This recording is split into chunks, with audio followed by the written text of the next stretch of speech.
مبعث کے غلام یزید نے خبر دی انہیں زید بن خالد جہنی نے کہ ایک صاحب نے رسول اللہ صلی اللہ علیہ وسلم سے لقطہ راستے میں گری پڑی چیز جسے کسی نے اٹھا لیا ہو کے متعلق پوچھا تو آپ نے فرمایا سال بھر تک لوگوں سے پوچھتے رہو، پھر اس کا سر بندھن اور ظرف پہچان کر رکھ اور خرچ کر ڈال، پھر اگر اس کے بعد اس کا مالک آ جائے تو وہ چیز اسے واپس کر دے۔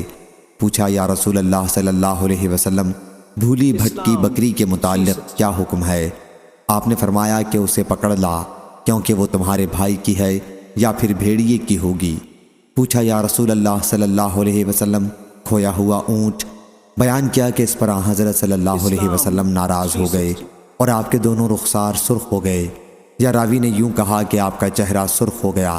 پھر آپ نے فرمایا تمہیں اس اونٹ سے کیا غرض ہے؟ اس کے ساتھ تو اس کے پاؤں ہیں اور اس کا پانی ہے، وہ کبھی نہ کبھی اپنے مالک کو پالے گا۔